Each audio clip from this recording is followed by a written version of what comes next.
반갑습니다. 제가 오늘 여러분들과 만나려고 하는 주제는 노인인가 하는 주제입니다. 이게 무슨 말이냐? 그러면 이제 뒤에 타이틀이 나와 있죠. 보신 것처럼 영어도 있고 한문도 있고 한글도 있는데 이해하시겠어요?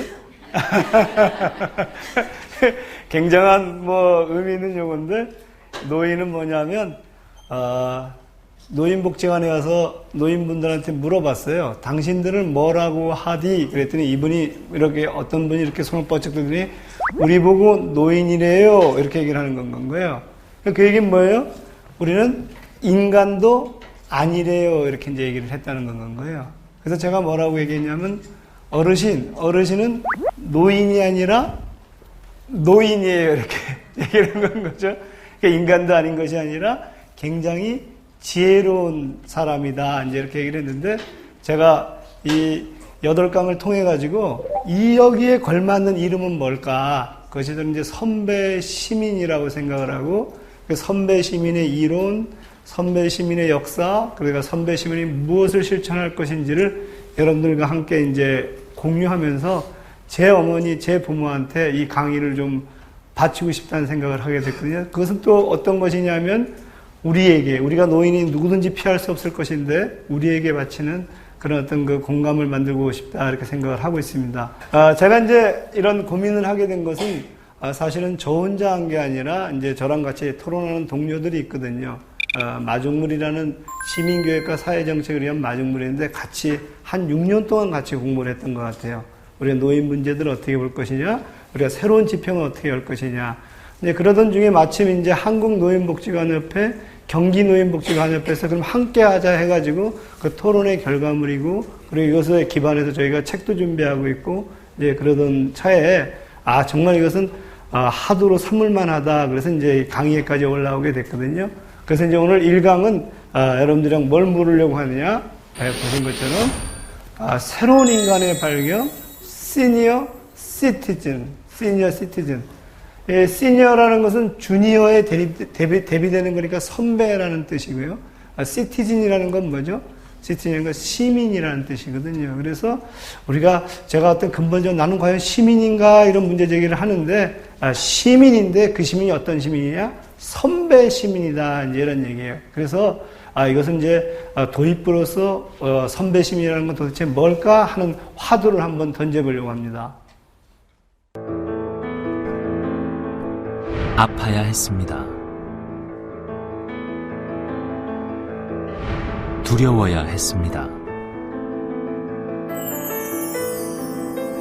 가난의 시절, 민중의 삶과 애환이 서린 곳,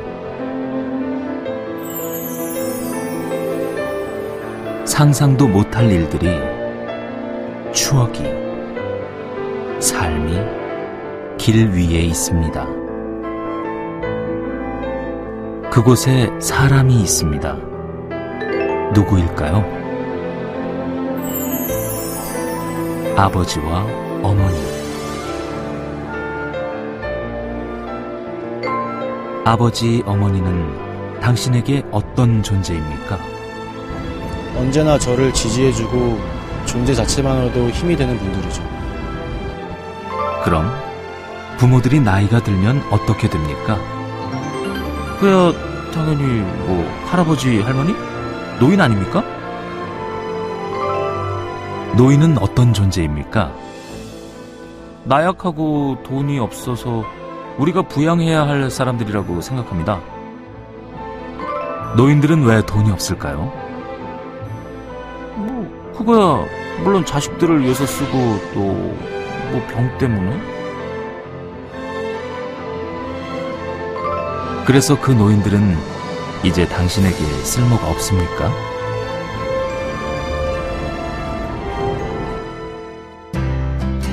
이 땅의 모든 부모, 노인, 만약 이들이 갑자기 사라진다면 경제적으로 무능하고 사회적 짐이자 성가신 존재, 젊은이들 인생 최고의 지지자이자 마음의 고향, 두 얼굴이 공존하는 사람, 노인. 노인은 사람이 아닙니까? 지혜로 무장한 인생 선배입니까? 새로운 인간형, 선배 시민. 이제 놀라운 노인의 탄생이 시작됩니다.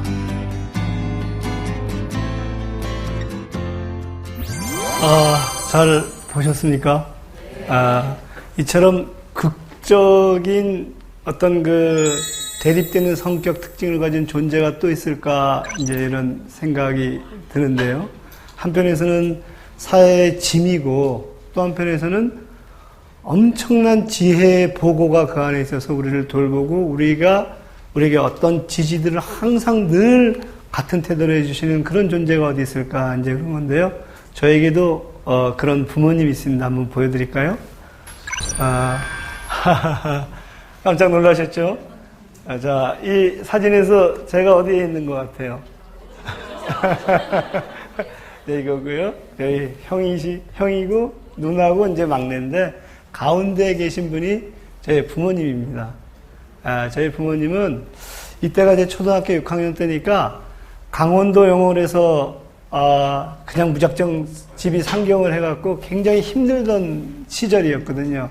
그때 찍은 사진인데, 그때 저희 부모님이 저에게 주신 그 헌신, 희생, 그 다음에 끊임없는 지지, 뭐 이런 것들을 생각하면 항상 제가 어떤 그 깊은 감동들이 있거든요. 이때 저희 부모님은 저를 돌보는 주체였거든요. 항상 저는 저 부모님이 없었다면 어떤 것들도 할 수 없었던 그런 시절이었는데, 그 이유가 이제 한참 흘렀어요.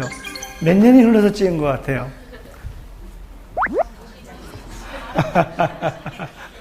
이게 제가 초등학교 6학년 때니까 지금 한 15년 흐른 다음에 찍은 사진이에요.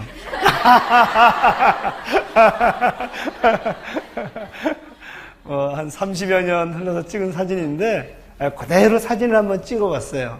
가족들이 저희 원가족만 한번 가보자. 그래서 제주도에 원가족만 가서 부모님을 모시고 찍었는데, 저희 지금 부모님 굉장히 환하게 웃고 계시지만 사실은 사회적으로, 경제적으로 대단히 저희 형제들한테 짐이 되고 계세요.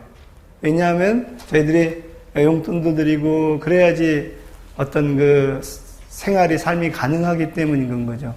그러면 아까 우리가 여기는 저희를 돌보는 주체였는데 지금은 돌봄의 대상이 됐잖아요. 저희 부모님이 이제 일을 그만두셨을 때 저희 어머니가 이런 얘기를 하더라고요. 내가 가장 행복했었을 때 너희들이 내가 버는 돈으로 살아갈 때였다. 그리고 지금은 내가 너무 무기력해졌다. 이제 이렇게 말씀을 하시더라고요.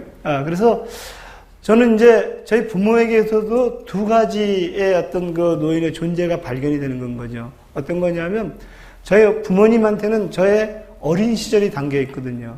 저희 부모님한테는 6.25 때라든가 전쟁이라든가 그 이후에 어떤 다양한 한국의 현대사가 담겨 있거든요. 그래서 제가 얘기를 하다 보면 도대체 이해하지 못하는 어떤 그런 장면들이 툭툭툭 튀어나와요. 예상했지 못했던. 그래서 저의 어린 시절이 튀어나오고, 그래서 제가 요새 고민하는 것들은 뭐냐면 저 두 분의 인터뷰를 해서 기록을 해놔야 되겠다. 왜냐하면 저분들의 눈에, 저분들의 마음에 찍힌 저에 대한 기억도 어디서 내가 발견할 수가 있겠느냐. 그 다음에 또 제가 두려워하는 게 있어요. 저희 엄마가 안 계시다면 저 음식을 어디서 발견할 수 있을까? 최고의 요리사거든요. 그 다음에 또 제가 두려워하는 것들은 제가 힘들고 지칠 때 저희 부모님은 언제나 그것을 지지해 주셨거든요. 이렇게 보게 되면 저희 부모님은 그 어느 누구보다도 노인, 지혜로운 사람이고 저희 지지가 되주는 분인데, 그래서 제가 저분들이 갑자기 사라지면 어떤 일들이 벌어질까? 그 생각만 해도 끔찍하거든요. 근데 또 한편에서 보게 되면 저희 부모님은 이제 더 이상 경제적인 능력도 없고, 그 다음 무거운 짐을 들으실 수도 없고, 그 다음 우리를 더 이상 그런 측면에서 돌볼 수 없는 존재라는 건 거죠. 그래서 저희 부모님에게도 노인과 노인이라는 두 가지 측면들이 이제 들어가 있는 건 거죠. 그랬었을 때 내 부모님한테 당신들은 노인이 아니라, 쓸모없는 존재가 아니라 노인이다. 그리고 여전히 공동체를 돌볼 수가 있다. 이제 이런 얘기들 어떻게 해드릴 수 있을 것인가 하는 것들이 또 제 강의의 동기이기도 하거든요. 그렇다면 지금 이제 보시는 것처럼 우리는 그 어떤 존재를 지금 주신 대로 노인 대 노인으로 우리가 얘기할 수 있는데, 지금부터 노인은 어떤 때 노인이라고 하고 이 노인일 때는 어떨 때 노인이라고 하는지 한번 이야기를 해보려고 해요. 먼저 제가 신문을 이렇게 뒤지면서 이 노인에 대한 것들을 이렇게 쫙 모아봤어요. 모아봤더니 한번 보실래요?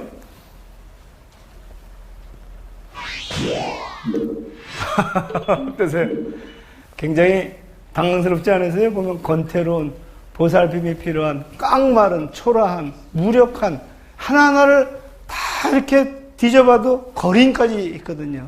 우리가 예를 들면은 우리가 이제 도처의 거리에서 만나는 박스 줍는 우리 할머니라든가 할아버지라든가 이럴 때 이제 거의 거린이라고, 또 실질적으로 노숙인들도 많고, 이렇게 봤었을 때 노인이라는 것은 아무짝에도 쓸모없는 사람이다. 그래서 이제 사회복지사들한테 노인에 대한 이미지를 적어봐라 그랬더니 돌봄의 대상인 건 거고 사회의 짐인 건 거고, 또 뭐가 나오는지 아세요? 고집불통인 사람이다. 뭐 이런 것들이 나오는 건 거죠. 그랬을 때 이제 아까 얘기했던 사람도 아니래요 하는 것들이 아마 이런 맥락에서 얘기가 되지 않느냐 이런 건 건데요. 제가 그런데 노인이 아까 이런 모습만 있는 것이 아니라 또 다른 모습이 있는데요. 그것은 아까 노인인 건 거죠. 노인은 지금 보신 것처럼 노인 한 명이 사라지는 것은 도서관이 사라지는 것과 같다. 이런 얘기는 우리가 아시고 계셨어요? 예, 노인 한 명이 사라지면, 왜? 이 양반이 지혜의 창고고 지혜의 보고이고 경험들을 그 안에 내재했기 때문에 도서관이 사라지는 것과 같다. 이것이 이제 아프리카의 속담이고, 베르나르 베르베르가 그의 소설에서 쓴 얘기들이거든요. 그래서 이제 이렇게 보게 되면 노인은 아까 얘기한 대로 아무짝에도 쓸모없는 것들이 아니라 지혜로운 사람일 수 있다. 그런 얘기고요.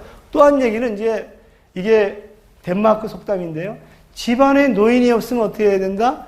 옆집에서라도 빌려와야 된다. 이런 이제 덴마크의 속담이 있다는 건 거예요. 이렇게 보면 완전히 다른 이제 장면인 건 거죠. 근데 이렇게 노인이 완전히 다를 수 있다라는 것들을 이제 보여주는 하나의 그 우화가 있는데요. 제가 그것을 여러분한테 한번 좀 소개시켜 드리고 싶어요. 하나의 존재이지만 이중적인 이미지. 짐이 되기도, 디딤돌이 되기도 하는 존재. 노인. 그러나 춘추시대 제나라 황제 환공은 재상 관중과 함께 군사를 이끌고 고죽국 정벌에 나섰다. 저 늙은 말은 전쟁에 방해가 되지 않겠소? 분명히 쓸모가 있을 것입니다. 봄에 시작해 겨울의 끝을 본 길고 비루했던 전쟁. 서둘러 귀국길에 오른 황제 환궁과 재상 관중, 그리고 병사들. 그러나 이내 길을 잃었고 추위와 배고픔, 공포에 휩싸였다. 이 사태를 어찌하면 좋겠소? 늙은 말의 지혜입니다. 늙은 말의 지혜라니 무슨 소리요? 병사들에게 늙은 말을 풀어놓으라 하십시오. 그러면 됩니다. 늙은 말은 신중하게 움직였고 이내 길을 찾아냈다. 아니, 이게 대체 어떻게 된 일이오? 늙은 말은 누구도 갖고 있지 않은 지혜가 있으니까요. 노마지지. 겉으로 보기엔 쓸모없어 보이는 늙은 말. 하지만 젊은 말이 따를 수 없는 오랜 경험과 깊은 삶의 지혜가 위기의 순간에 힘이 되고 빛을 발합니다. 이처럼 공동체의 등불과도 같은 존재, 바로 노인입니다.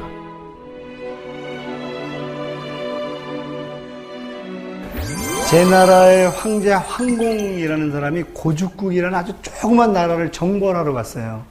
그래서 이제 전쟁은 금방 끝날 줄 알았는데 저항이 너무나도 심한 건 거예요. 그 저항이 심하니까 전쟁이 오래 걸렸을 거 아니에요. 그래서 이제 겨울이 다 돼서야 전쟁이 끝나고 돌아가는데 길을 잃어버린 건 거예요. 그러니까 겨울이 닥쳐왔죠. 길은 잃었죠. 이제 병사들이 아우성을 치기 시작했고 이제 큰일 날 상황에 처했었을 때 그때 이제 그 관중이라는 재상이 저에게 방법이 있습니다. 그랬더니 뭐니? 그랬더니 늙은 말들을 다 풀어놓으십시오. 그렇게 된 건가요. 그때 황제 항공은 늙은 말을 데려가는 것을 이해하지 못했거든요. 그런데 그때 늙은 말들이 어떻게 됐어요? 그 경험을 가지고 길을 찾아내더라. 이제 이런 건 거죠. 그러니까 항공이 생각했던 것은 말에게서 뭐를 기대한 건 거예요? 힘, 전쟁, 그 다음에 무력 이런 걸 기대했는데 관중이 봤던 것들은 뭐예요? 지혜, 그 다음에 경험, 그 다음에 공동체의 길을 밝히는 존재 이런 것들을 봤던 건 거죠. 그래서 실질적으로 지금 말씀드린 대로 그래서 그 말이 이제 한비자에 뭐라고 실리냐면 아까 보여드린 대로 노마지지 늙은 말이 길을 잘 찾아간다. 늙은 말이 젊은 말이 가질 수 없는 그런 지혜를 가지고 있다라는 것들을 보여주는 상당한 은유라는 건 거죠. 노인이 없으면 옆집에서라도 꼬아라. 그 다음에 노인 한 명이 죽으면은 도서관이 사라지는 것과 같다. 그건 큰 공동체의 손실이다. 이런 건 거예요. 저희 부모님한테 엄마 돈 안 벌어와? 이렇게 얘기하면 우리 부모님은 굉장히 어떤 그 무기력한 존재일 수 있는데 엄마 내가 정말 힘들고 지쳐 있는데 엄마 어떻게 하면 돼? 아들아 일로 와봐. 이렇게 안아주는 거 하나만으로도 그 어떠한 위로보다도 값진 어떤 저에게 힘이 되거든요. 그렇게 본다라면 이 존재는 누구도 어떤 것도 바꿀 수 없는 거 아니겠느냐. 이제 이런 얘기인데요. 여기까지 얘기가 제가 속담이라든가 아니면 이런 그 고사성어를 얘기한 거라면 지금 이제 제가 보여드리려고 하는 것들은 뭐냐면 이걸 좀 더 이론적으로 노인이라는 존재를 아까 지혜로운 사람이라는 것을 이론적으로 어떻게 얘기할 수 있을까? 제가 찾아내다가 만들어 발견한 것들은 뭐냐면 키케로의 얘기인데요. 키케로 얘기를 한번 보실까요? 노인이 되면 활동이 줄어들까? 돛대에 오르거나 물을 퍼내는 일을 못한다고 배의 선장이 일을 안 하는 걸까요? 큰 일은 힘과 민첩성이 아니라 계획과 명망과 판단력에 따라 이루어진다네. 노년이 되면 이런 자질들은 더 늘어나지. 노인이 되면 몸이 약해질까? 무엇을 위한 체력이지? 노인이 할 일에 맞는 체력입니까? 젊은이도 황소나 코끼리의 힘을 갖고 있지 않듯 사람은 갖고 있는 힘에 맞게 행하면 되는 걸세. 노인에게 체력이 소진되는 일을 요구하진 않네.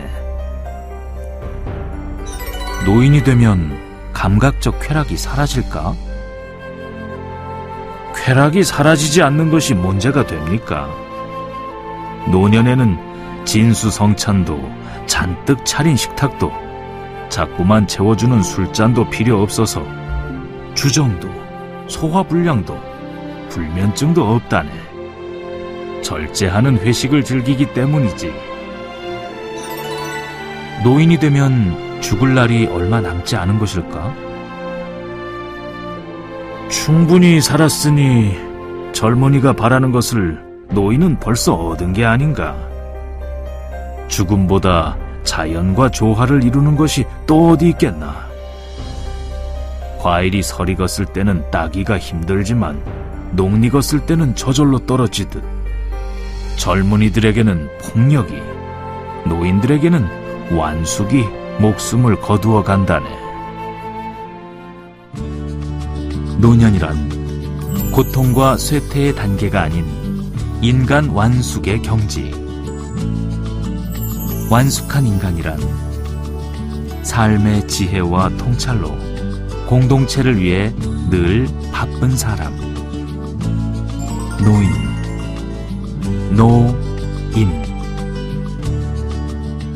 어때? 캐로의 이야기들을 들으니까 우리가 기존의 노인에 대한 관점들이 어때요? 굉장히 달라질 수 있죠. 그죠? 예를 들면 여러분들 이렇게 길 가다가 내가 무거운 짐을 지고 가고 있는데 그 무거운 짐을 들고 가다가 노인이 딱 나타나면 어이 노인 한번 들어주시오 이렇게 얘기한 적 있어요? 없잖아요. 그죠? 없잖아요. 우리가 노인한테 요구하는 것들은 물리적인 힘을 쓰는 것들을 요구해요? 아까 우리가 노마지지에서 나왔지만, 야, 우리 전쟁을 이제 하는데 60세 이상 노인만 다 모아라. 이러는 적 있어요? 그런 적이 없거든요. 키케로는 로마의 대정치가였는데, 이 양반은 이제 뭐라고 얘기하냐면 공화정을 주장하면서 60대 나이에 80대 정치가가, 야, 내가 노인인데 뭘 할 수 있겠어? 이렇게 했더니, 이 양반은 이제 그 대정치가는 어떻게 하고 싶었던 건 거예요? 내가 이제 나이도 들었으니까 이제 더 이상 할 일이 없었으니까 은퇴를 하고 싶어. 그랬더니 이제 이 키케로가 얘기해 준 건 거예요. 봐라, 당신에게 밤새 일하는 것들 요구하지 않는다, 우리가. 무거운 짐을 짊어지라는 것들도 요구하지 않는다. 우리는 당신에게 걸맞는 것들을 요구한다. 그게 뭡니까? 그랬더니, 아까 노마지지와 같은 지혜로움이다. 그리고 경험이다. 그리고 후배들에게 끊임없이 지지해주고 격려해주는 건 거다. 그거로 인해서 노년이 되게 되면 훨씬 더 바빠진다는 건 거예요. 그런 것들은. 근데 우리는 노인들한테 뭘 요구를 해요? 돈 벌어오는 거, 그 다음에 더 이상 우리에게 요구하지 않는 것, 경제적으로. 그런 걸 요구하게 되면, 무거운 걸 요구하게 되면 어떻게 되는 거예요? 무거운 걸 들라고. 그럼 우리에게 쓸모없는 존재가 되는 건 거죠.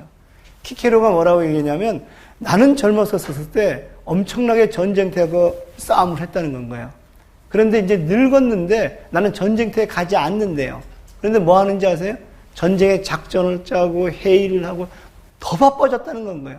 그래서 나는 진짜로 이제야 전쟁을 수행하고 있다. 이렇게 이제 얘기를 하고 있거든요. 그래서 지금 말씀드린 대로 노인이라는 것은 오히려 완숙한 단계다. 이제 이렇게 주장을 한다는 건 거예요. 노인이라는 것들은 오히려 이 공동체를 위해 가지고 더 많은 것들을 축적해서 공동체에 기여할 수 있는 것들이 훨씬 더 많다. 이렇게 보는 건 거예요. 자, 그럼 이제 노인들이 옛날 보통 자기 젊은 시절 때, 난 이런 욕망도 있었고, 욕구도 있었고, 열정도 있었고, 그런데 어떻게 하지? 그랬더니 키케로는 뭐라고 얘기해요?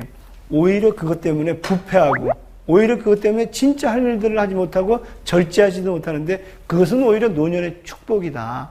당신이 오히려 더 공적인 일들을 처리할 수 있는 그런 나이가 됐다는 것들을 의미하는 건 거다. 이렇게 이제 얘기를 하는 건 거예요. 그래서 지금 키케로 얘기를 들었더니 노년이라는 것은 오히려 훨씬 더 인간의 완숙한 존재고 훨씬 더 공동체라든가 인생이라든가 아니면 인간에 대해서 더 많이 아는 존재가 되지 않겠느냐 이렇게 얘기를 하는 건 거예요. 죽으면은 도서관이 사라지는 것과 같다. 그건 큰 공동체의 손실이다 이런 건 거예요. 더 많은 것들을 축적해서 공동체에 기여할 수 있는 것들이 훨씬 더 많다 이렇게 보는 거예요. 이제 우리는 오늘 뭘 얘기를 하려냐면 노인에 대한 기준을 다시 한번 정해보려고 하는데요. 노인을 우리 보통 어떨 때 노인으로 알아요? 늙을 노자를 쓰니까 어떻게 돼요? 나이 든 사람이잖아요. 그런데 그런 어떤 그 물리적인 나이 말고 노인을 정하는 것들이 뭘까 얘기했었을 때 울만이라는 사람이 시를 썼는데 그 시의 일부를 제가 이제 가지고 왔어요. 울만의 시를 보게 되면 노인에 대한 기준이 좀 달라질 텐데요. 이제 보시면 이 양반은 이제 울만이라는 사람이고 청춘이라는 시를 썼는데 이 양반이 이 시를 썼을 때 나이가 78세였었어요. 자, 한번 보세요. 그대가 기계를 잃고 정신이 냉소주의의 눈과 비관주의의 얼음으로 덮일 때 그대는 20살이라도 늙은이라네. 20살이라도 늙은이라네. 그러니까 뭐 어떻다는 거예요? 마음이 늙었다는 건 거예요. 몸은 늙은 거라고 얘기하는 것들은 이 사람 마음은 늙었다네. 그 다음에 이제 뭐라 하면 그러나 그대의 기계가 낙관주의의 파도를 잡고 있는 한 그대는 80살로도 청춘의 이름으로 죽을 수 있네. 자, 제가 이제 이런 얘기를 해요. 늙은이는 인터넷에 봤더니 뭐라 하는지 아세요? 늘 그러니. 늘 그런 거예요.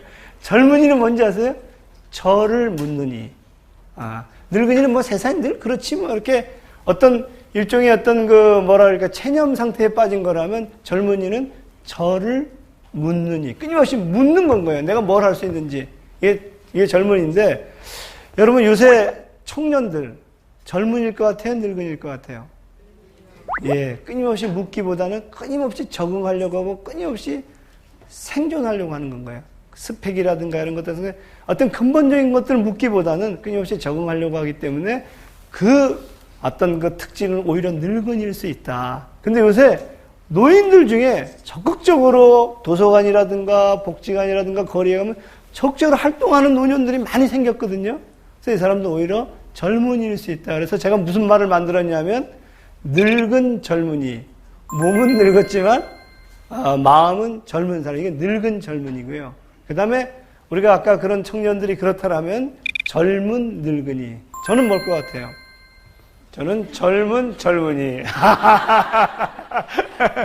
그런 건 거죠. 그래서 지금 이제 말씀드리고 싶은 것은, 청춘이라는 것은, 청춘의 시가 얘기하는 것들은 우리가 마음이 늙어질 때 늙은 건가, 그걸 우리가 늙은이라고 하자. 이렇게 이제 주장을 하는 건가요. 이와 비슷한 주장을 하는 또 다른 아주 유명한 분이 있는데, 이 사람은 프레일이라는 교육학자예요. 한번 보시면은 이런 얘기를 해요.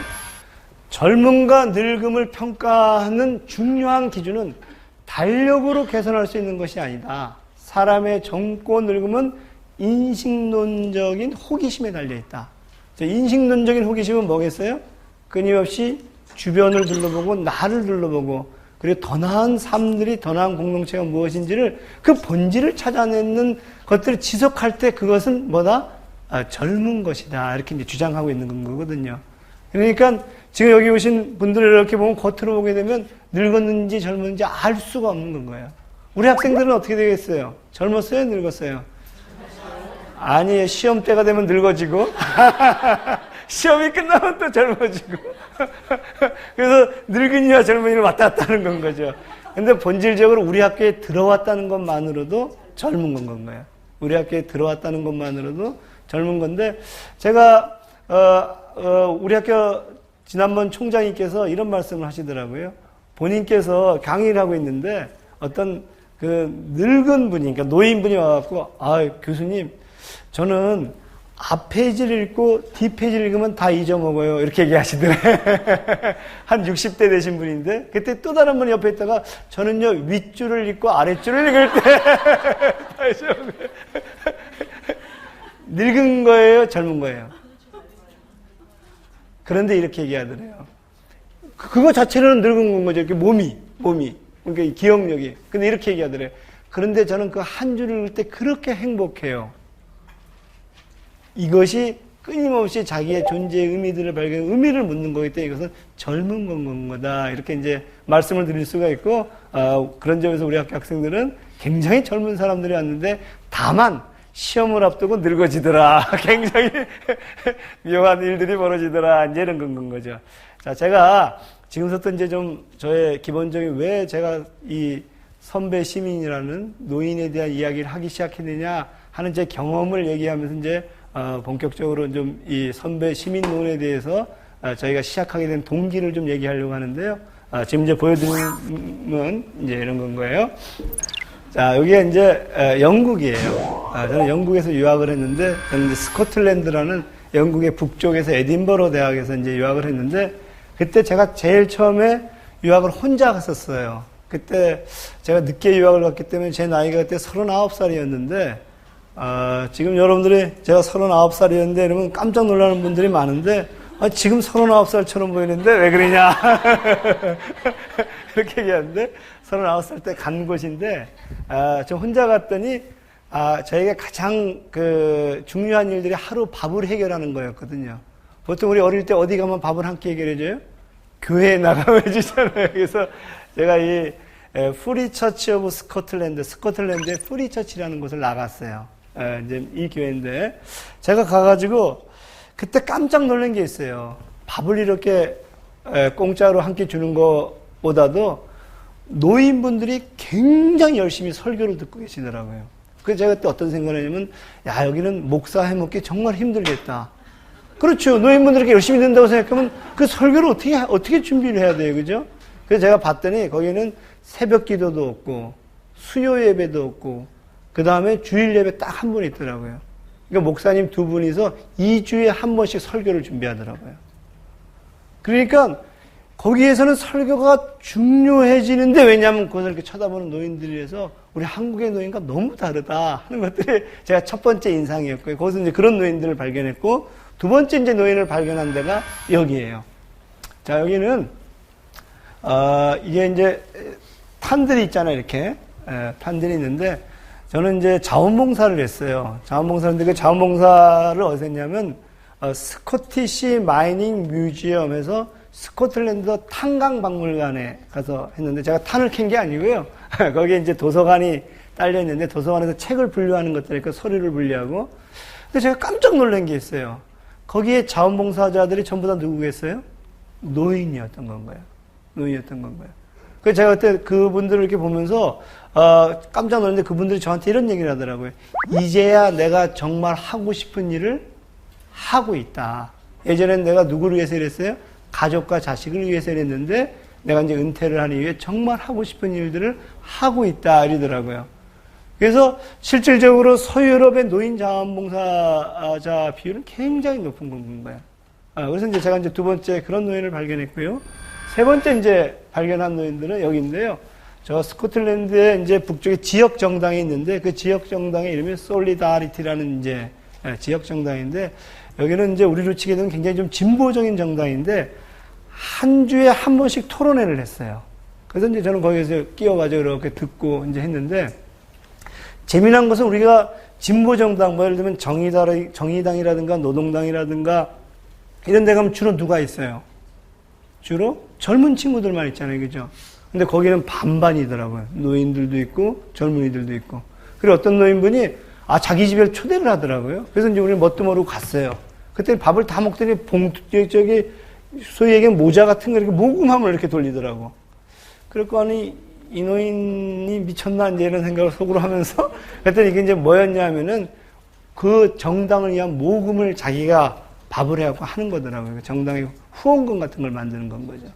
전 그걸 보면서 우리 한국에도 노인들이 도서관에서, 교회에서, 자원봉사에서, 정당에서 이렇게 있다면 어땠었을까? 왜 우리 노인들은 그러지 못할 것인가? 하는 것들이 제가 갖고 있었던 근본적인 질문이었고요. 그리고 오게 되면은 이 얘기들을 좀 한번 꼭 해보고 싶다. 마음이 늙어질 때 늙은 건가? 그걸 우리가 늙은이라고 하자. 이렇게 이제 주장을 하는 건가요? 주변을 둘러보고, 나를 둘러보고, 그리고 더 나은 삶들이, 더 나은 공동체가 무엇인지를 그 본질을 찾아내는 것들을 지속할 때, 그리고 그런 노인상들을 우리가 뭐라고든지 불러봐야 되겠다. 이렇게 얘기를 했는데, 제가 이제 그 이후에 발견한 몇 가지 사례가 있는데요. 첫 번째 사례는 이 사례예요. 보시면, 이분인데요.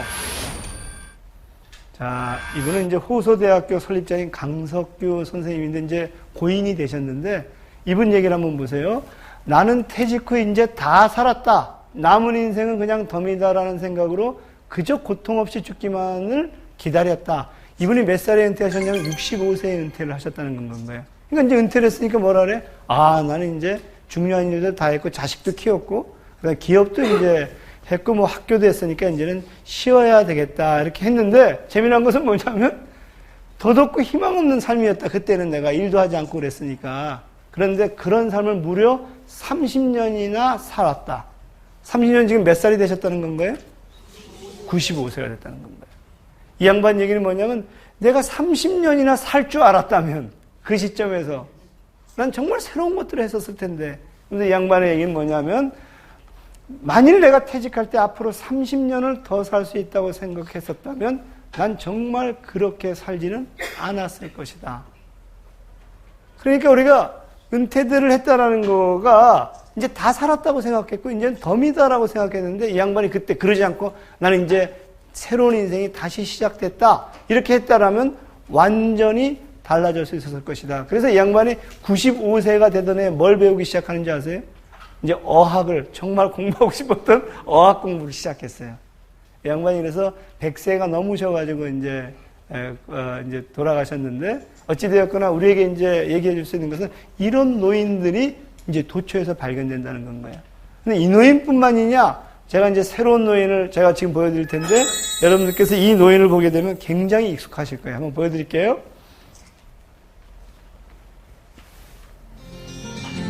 이제 밤도 깊고 고요한데 창문을 두드리는 소리. 자, 누군지 아시겠어요? 우리가 소위 이야기하는 그 세시봉인데 자, 여기 계신 이분들 몇 살일 것 같아요? 예? 자, 일단은 이 양반 누구예요? 이 양반. 그 다음에 이 양반. 이분들의 평균 나이가 70세예요. 노인이라고 믿겨지세요? 안 믿겨지죠, 그죠? 노인이라고 믿겨지지 않잖아요. 그러니까 이제 우리가 알고 있었던 노인, 인간도 아니래요. 이런 노인들이 아닌 새로운 노인들이 한국에 나타나기 시작했다는 건 거예요. 그럼 이제 이렇게 얘기하면 여러분들은 뭐라 하냐면, 앞에 그 양반은 대학교도 설립했고, 이 양반들은 스타들 아니야. 우리하고 무슨 상관이 있어? 그랬었을 때, 제가 이제, 아닙니다. 우리하고 깊은 연관이 있습니다. 하고 보여드리는 분이 이분들이에요.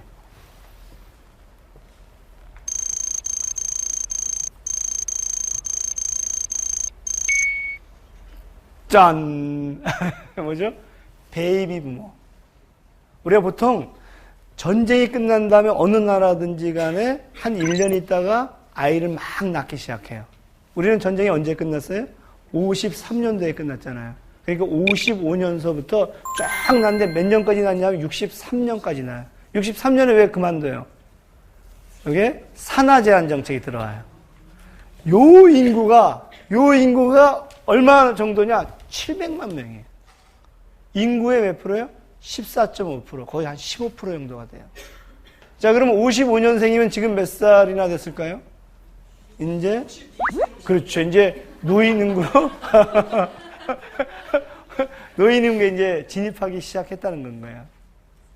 이분들이 15%가 되는 인구 집단들이 노인이 됐었을 때 이분들은 어떤 분들이냐 하면은 민주화도 경험을 했고 그 다음에 연금도 있는 세대들이거든요. 아까 세시봉은 아까 식민지라든가 이런 것들, 전쟁이라든가 이런 것을 뛰어넘어서 미국식 민주주의가 들어왔던 세대들이었다면 이 사람들은 한국의 민주주의가 들어오는 과정들 속에서 민주라든가 연봉, 아까 그 연금이라든가 이런 것들 갖고 있는 세대들이거든요. 그리고 굉장히 집단적인 세대들인 건 거죠. 제가 이제 말씀드리고 싶은 것은 뭐냐면 이 상황에서 노인에 대한 새로운 인식의 전환, 노인에 대한 새로운 이름이 필요하다 하는 것들은 이제 제 주장인 건 거예요. 그래서 이제 제가 복지관이라든가 이런 데 가서 물어봤어요. 그 직원들한테. 당신들이 가장 잘 쓰는 용어가 뭐니? 그랬더니 어르신이래요. 어르신. 여러분 그 저쪽에도 우리 어르신들이 계시는데 어르신 그러면 어떠세요? 한편으로는 좋기도 하고 한편에서 어때요? 나는 이제 뭐 완전히 뭐 나를 뭐예요? 그냥 이렇게 저 뒤에 앉아서 자리 이렇게 틀고 앉아가지고 그런 거로 해? 난 참여하지 말라는 거야? 이런 느낌들도 있잖아요. 그죠? 그리고 특히 이제 60대 초중반에 있는 분들이 복지관에 갔는데 사회복지사 40대 되는 사회복지사가 어르신 그러면 이 양반들이 굉장히 당황스럽다는 건 거예요. 유엔에서 이제 우리가 그 중년의 나이를 몇 살로 정하자라고 얘기하는지 아세요? 중년의 나이가 65세에서 79세예요. 그래서 요새 노인복지관에 가면 70대다 그러면 어떻게 되는지 아세요? 청년 저기 가서 있어. 막 이런다는 건 거예요. 그러니까 어르신이라는 용어는 하나의 존경의 대상은 될지 모르지만 그 사회에 참여한다든가 이런 것들은 아니라는 건가요. 또 한편에서 어떤 용어가 있냐면 보통 복지관에서 어머님, 아버님 이렇게 얘기해요. 마땅히 부르기가 좀 뭐한 건 거예요. 그런데 아까 얘기한 대로 40대 되는 사람이 60대 되는 분한테 어머님 그러면 좀 이상하잖아요. 그죠? 그리고 그것은 친근감의 표현일 수 있을지 모르지만 개념을 부여하거나 의미들을 부여하는 용어들은 아닐 거다. 실버라는 얘기도 있는데 실버는 어떤 느낌이? 실버 산업 뭐 이렇게 연결이 되고 그래서 또 우리 또 영어에 알러지 증상이 있잖아요. 그래서 이제 실버도 적당하지 않을 때 그럼 어떤 용어가 있을 수 있을 것인가 하는 것들이 아까 제가 강석규 선생님부터 시작했고 베이비붐까지 베이비 부모들까지 뭐가 있을까 해서 이제 제가 찾아낸 것이 이제 이거예요. 보시면은 시니어 시티즌 그다음 뭐예요? 데이, 시니어 시티즌 데이. 미국에서는 노인의 날을 시니어 시티즌, 선배 시민의 날 이렇게 진행을 하더라는 거예요. 그러니까 보시는 것처럼 8월 21일이 시니어 시티즌 데이다 이렇게 얘기를 하니까 제가 처음에 이제 시니어 시티즌이라는 말은 저희 좀 어색하긴 했어요. 그런데 조금 이제 듣다가 보니까 이거야말로 단순히 돌봄의 대상도 아니고 존경의 대상도 아닌 그야말로 사회에 참여를 하면서도 아까 말씀드렸던 경험도 갖고 있고 지혜도 갖고 있는 것들을 다 표현해내는 것이 아니지 않을까 이렇게 생각을 하면서 새로운 노인들은 시니어 시티즌이라는 말로 그를 부르면 어떻겠느냐 하는 이제 생각들을 하게 된 건 거죠. 선배 시민의 발견, 선배 시민인 노인은 끊임없이 생각을 하면서 공동체를 돌보는, 후배들을 돌보는 그런 것들이 선배 시민 아니겠느냐. 자, 여러분들 듣다 보니까 어때요? 시니어 시티즌이라는 용어가. 듣다 보니까 이제 괜찮잖아요. 그죠? 아까 얘기한 대로 어르신이라든가 어머님, 아버님이라든가 실버라든가 이런 것들보다 훨씬 더 적극적인 의미들을 넣을 수 있다 그랬는데 시니어 시티즌 하니까 또 어떤 느낌들이 들어요. 이게 영어로 또 이렇게 하려니까 발음 나쁜 사람도 있고 그래가지고 제가 이제 선배 시민이라는 말로 번역을 해봤더니 굉장히 좋더라는 건 거예요. 그래서 이제 이 용어를 이렇게 이제 바꿔봤어요. 자, 보시면 시니어 시티즌 이렇게 두 개가 이제 합성된 용어잖아요. 그래서 이제 시니어는 아까 말씀드린 대로 이제 선배다. 그러니까 여러분들은 선배에 대한 경험이 어떤지 모르겠는데 제가 물어보니까 군대 선배였고 맨날 매 맞은 기억만 나요. 이런 선배의 경험들도 있고 그 다음에 선배 하면은 뭐 군대도 그렇지만 뭐 동네에서도 뭐 이렇게 이 선배에 대한 추억이 나쁜 사람들이 많던데 저에게 선배는 어떤 존재냐면은 저는 이제 술자리에 가고 선배만 있으면 그렇게 마음이 탁 편안해요. 왜 편안하겠어요? 술값을 안 내는데. 지금도 제가 이제 식당 같은 데 가잖아요. 그러면 제가 이렇게 밥 먹다가 후배가 들어오면 에이 뭐 이런 생각이 들어요. 지금도. 그냥 그걸 다 내고 나와야 되니까. 그러니까 저에게는 어떤 것들이 있어요? 선배라는 것들은 후배를 이렇게 이뻐해주고 돌보고 이런 느낌들이 있는 건 거예요. 선배라는 것들은 언제든지 이제 후배와 상의도 해주고 상담도 해주는 그런 느낌들도 있고요. 그래서 저에게 이 선배라는 것은 시니어라는 것들은 일정한 정도의 책임을 가진 존재. 대신에 이제 또 한편에서는 대신에 책임을 지는 대신에 뭐가 있어요? 의무도 갖는 건 거죠. 의무도 갖는 거죠. 그러니까 일정한 정도의 책임과 의무들을 갖는 거죠. 그런 다음에 또 뭐가 있어요? 권리도 갖는 거 아닌가. 이제 이런 생각들이 있는 거예요. 자, 그런데 그 권리의 측면들은 제가 얘기하고 싶은 건 시티즌이라는 말이에요. 시티즌. 여러분들 시티즌 하면 그 시민이라는 말들 속에 어떤 그 생각들을 하시는지 모르겠는데 저는 이제 최근에 하는 강의에서 시민의 탄생에 대한 개념을 얘기했는데요. 여러분 보세요. 중세 때 누가 생각했을 것 같아요? 중세는 교황과 황제와 귀족과 농민이 있었잖아요. 누가 생각하는 주체였을 것 같아요? 중세? 이 중에 중세 때는 사실 이 사람들이 전부 다 아니었었어요. 중세 때 생각했던 주체는 신이었어요, 신. 그럼 여러분들이 신발을 쳐다보면서 뭐 이 신인가 예를 들면 신이었는데 그래서 제일 중요한 사람이 누구였냐면 신의 뜻을 알아내는 사람이에요. 휘장을 열고 들어가고 하느님 어떤 생각을 하고 계세요? 그럼 하나님이 이렇게 얘기를 해줘요. 그럼 딱 내려가고 하나님이 이렇게 생각을 하신데 이게 이제 신이었거든요. 그래서 이제 중세 때는 신이 생각했던 시대였다는 건 거예요. 그런데 근대가 되면서 누가 이제 나타나서 어떤 말을 하기 시작하냐면 데카르트라는 사람이 나타나서 이제 이런 얘기를 해요. I think, therefore I am. 굉장히 유명한 말인데, I think 뭐죠? 나는 생각한다. Therefore, 그러므로 어떻게 돼요? 내가 존재한다는 건 거예요. 그러니까 근대에서는 신이 생각했던 그 생각의 주체가 신에서 인간으로 바뀐 건 거예요. 그래서 제가 이걸 뭐라 하냐면, 신민에서, 신의 백성에서 뭐로 바뀌어요? 인간으로 바뀐 건 거다. 자, 그러면 근대가 돼서 데카르트는 신을 부정했을 것 같아요? 안 부정했을 것 같아요? 이제 신이 생각했는데 이제 본인이 생각한다고 얘기했으니까 우리가 얼핏 생각하기엔 어때요? 부정했을 것 같잖아요. 그런데 데카르트는 이렇게 얘기합니다.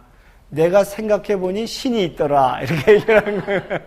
내가 이성과 우성으로 생각해봤더니 신이 있더라. 그래서 제가 첫 번째 얘기하고 싶은 것은 뭐냐면 시티즌은 생각하는 사람이에요. 근본적으로 내가 주변을 둘러보고 생각하는 사람이에요. 그러니까 두 번째, 중세 때의 제 유일한 생산수단이 뭐였냐면 토지였잖아요. 땅이었잖아요. 그 땅은 누가 갖고 있었을 것 같아요? 그 땅의 소유주는 누굴 것 같아요? 영주일 것 같잖아요.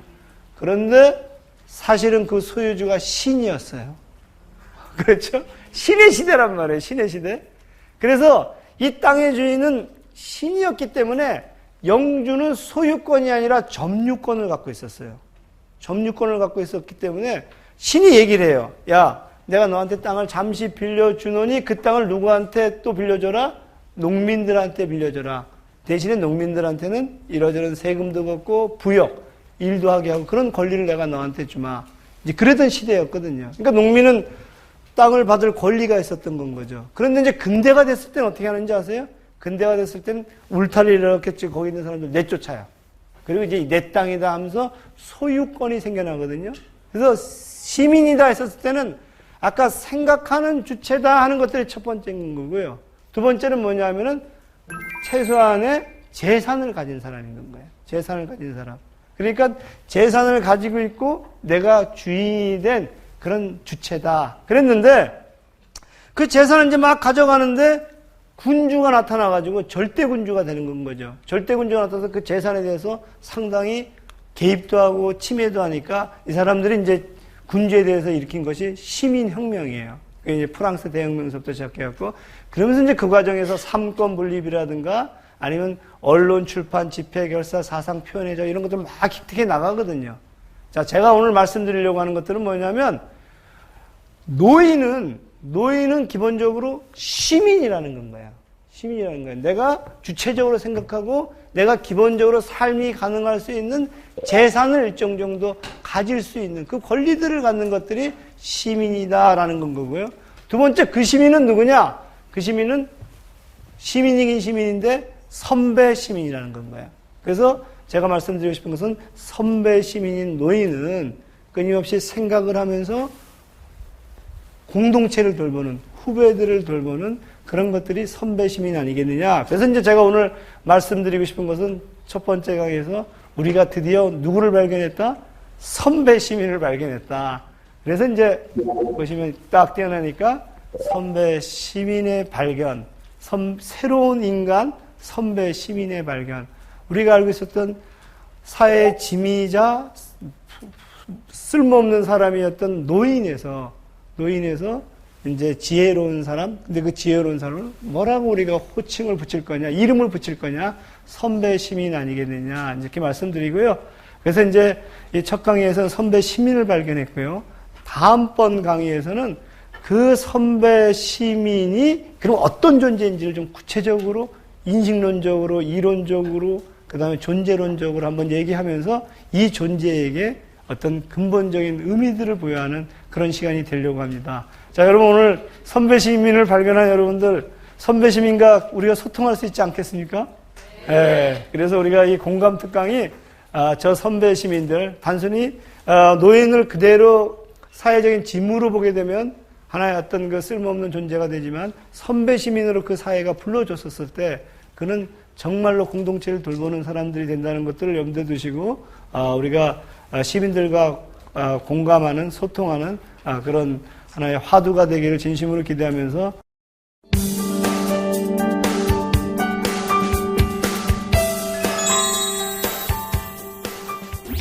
협동조합이라는 틀을 통해서 노인분들의 직업도 만들고 협동조합도 만들고 모임을 만드는 데 있어서 현실적인 어려움에 부딪히게 되더라고요. 그런 거에 대해서 노인분들한테 어떻게 전달을 하면 좀 더 바람직하게 좀 발전된 방향으로 갈 수 있을지 좀 궁금한데요. 아무튼 제가 생각할 때 이런 어려운 질문을 직면할 줄 몰랐는데 그럼 우리 지역대학의 제 강의에 대한 근본적인 비판이 아닌가 이런 생각들도 하고요. 자, 지금 이런 질문인데, 그러면 이렇게 시니어 시티즌이라는 것, 선배 시민이라는 것을 자기가 발견하고 그에게 그런 인식을 가지기 시작했었을 때, 그 다음에 선배 시민은 어떤 실천을 할 것인가 이제 하는 고민들을 이제 하게 되잖아요. 그랬었을 때 이제 지금 말씀하신 대로 협동조합에 참여하는 노인도 하나의 대안이 되는 건 거죠. 또 다른 또 우리가 있다라면 저희들이 이제 제가 생각하는 것 중에 뭐 참여예산제, 노년 유니온, 그 다음에 의회 모니터링단, 그 다음에 마을 만들기 엄청나게 노인들이 참여할 것들이 많은 건 거죠. 근데 협동조합이라는 것을 우리가 이렇게 가서 같이 하자고 하더라도 이 양반들이 안 하더라는 건 건가요.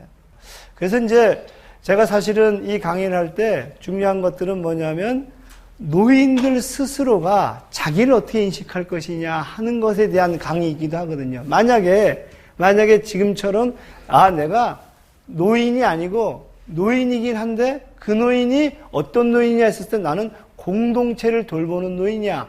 이렇게 만약에 얘기했다면 협동조합에서 굉장히 적극적으로 나섰을 텐데 나는 그냥 내가 건강하기만 하면 되고 난 그냥 내 한 몸 챙기기만 하면 돼. 이랬을 때는 지금처럼 그런 것들이 오히려 귀찮을 수 있다는 건 거예요. 그래서 이제 제가 첫 번째 얘기하고 싶은 것은 뭐냐면 우리 한국 사회가 아직까지 저런 선배 시민이라는 인식을 사회도 안 갖고 있지만 노인들 스스로도 안 갖고 있더라 이제 이런 건 거예요. 그럼 왜 그럴 것 같아요? 제가 이제 노인복지관에 어떤 부장님을 만났더니 이런 얘기를 하더라고요. 교수님, 복지관에 오면 노인들이 굉장히 무례하기도 하고요. 고집불통이기도 하고요. 때로는 말이에요. 막 와서 깽판도 부려요. 그런데요. 그래서 이렇게 뭐라고 얘기하는지 아세요? 그런데 그걸 저는 이해해야 된다고 봐요. 왜 그런지 아세요? 그 안에는 한국 사회가 다 들어가 있어요. 우리 한국 사회는요. 항상 반공주의라든가 발전주의라든가 토론을 배워본 적도 없고요. 그 다음에 또 그 한국 사회를 들여다보게 되면 어떤 노인은 뭐 고엽제라든가 이런 월남전에 참여했던 어떤 그런 트라우마들이 있거든요. 근데 그 노인들이 그것을 선택한 것은 아니었는데 그 시대가 이 속에 들어있기 때문에 우리가 노인을 얘기한다라고 얘기하면 한국의 노인이 그런 것이 노인 자체가 그런 것이 아니다. 이제 이렇게 얘기를 한다는 건 거예요. 그래서 지금 말씀드린 대로 우리 지금 현재 살고 있는 우리 부모님 세대의 노인들이 그 부분에 대해서 인식하지 못하고 또 때로는 의존적이거나 때로는 만약에 그런다면 어쩌면 우리 한국 사회가 그러한 인식들을 가질 수 있는 여력들도 없었었던 우리 한국 사회의 자화상인지 모른다. 그래서 이제 제가 하는 얘기는 두 가지인데 첫 번째는 뭐냐면 그런 노인분들과 이런 선배 시민이라든가 이런 걸 갖고 끊임없이 우선 그들의 존재에 대해서 어떤 그 성찰하는 그런 존재를 다시 규정하는 것에 대해서부터 얘기하면서 협동조합이 들어가면 어떨까 하는 생각이 하나가 있고요. 두 번째는 뭐냐면 베이비부머 같은 새로운 세대들이 등장하기 시작하잖아요. 그 세대들에게는 적어도 우리가 공동체와 관련된 일이라든가 어떤 그 뭐랄까요 어떤 그 방법이라든가 이런 것들을 공유하게 된다면 지금처럼 훨씬 더 편안하지 않을까, 좀 더 쉽지 않을까 그렇게 이제 말씀을 드릴 수가 있을 것 같아요. 예, 또 다른 질문이 있으세요? 그 진보 정당의 토론회를 할 때 노인과 젊은이가 50대 50 반반의 수를 차지한다고 했을 때 젊은이들이 그 노인들을 정말 그 상대로 받아주었는지도 좀 궁금하고요. 식사 대접하고 모금함을 돌려서 후원금을 마련할 때 그 후원금 마련하는 데 있어서 거기에 대한 호응은 그 사람들은 정당하다고 느끼고 호응을 잘 하는지도 알고 싶고요. 제가 스코틀랜드 정당에 갔었을 때 왜 저걸 돌리지 하는 것을 저만 모르고 있었고 다들 알고 있었던 건 거예요. 그럼 저는 왜 모르고 있었겠어요? 영어가 안 들린 건 거지, 이렇게. 그러니까 이제 그것은 이미 이제 합의되었던 것들이 거고, 그 다음에 거기 모여서 식사하고 이랬을 때 이미 다 어떤 점에서는 이제 이 동의가 되었던 행동이기 때문에 사실은 뭐 그건 문제가 안 됐는데, 아까 말씀 주신 것 중에, 그 젊은이와 이 노인들이 고르게 했던 것은 어떻게 됐느냐 했었을 때 한번 생각해 보세요. 여기 계신 분들이 그대로 노인이 되면 그런데 참여할 것 같아요? 안 참여할 것 같아요? 참여하겠죠. 왜냐하면 우리 어른 세대들은, 우리의 그 선배 세대들은 그럴 여력도 없었고 그런 훈련을 받아본 적도 없거든요. 그러니까 이제 우리도 어떻게 보면 미래에 지금보다는 좀 다른 모습이 아니겠는가. 아까 제가 말씀드리면서 베이비부모 얘기를 했는데 참석하지 않겠느냐 이런 말씀을 드렸잖아요. 그래서 참여할 가능성들이 훨씬 많아요. 그러니까 우리가 늙은 걸 생각해 보면 좀 달라질 거다 이제 이런 말씀을 드릴 수가 있는데, 그럼 우리가 늙으면 그대로 될까? 베이비부모들이? 저는 아니라고 보는 건 거예요. 베이비부모들이 늙으면 어떻게 될 거냐면 오히려 개인주의적일 가능성들이 크다. 그렇죠? 내가 이제 일정한 정도의 경제력도 있고 연금도 있고 하니까 이런 공동체 일에 와서 이렇게 토론하기보다는 오히려 개인적인 취미 활동들, 뭐 개인적인 여행, 개인적인 귀농, 뭐 이런 것들을 할 확률들이 또 클 수 있기 때문에 이 선배 시민이라는 의미와 선배 시민의 실천이라든가 이런 것들을 공유하는 것들이 중요하기 때문에 지금 말씀하신 대로 그런 그 교육들이 어떻게 가능하겠느냐 이렇게 말씀을 주셨는데, 제가 그래서 이제 우리 방송대학에서 우리는 이제 시민들의 대학이고 아까 지혜를 나누고 그 다음에 어떤 그 인생을 공유하는 그런 대학이니까 그런 점에서 이 선배 시민 교육은 중요하다고 해서 제가 여기 시작을 한 건 거고, 이런 계기들이 또 계속적으로 만들어질 것을 저는 기대하고 있습니다. 이 모습이 아까 그 소통과 공감이라 했는데, 우리가 젊어서부터 우리의 노후를 묻는 것들이 전 중요하다고 보는 건가요?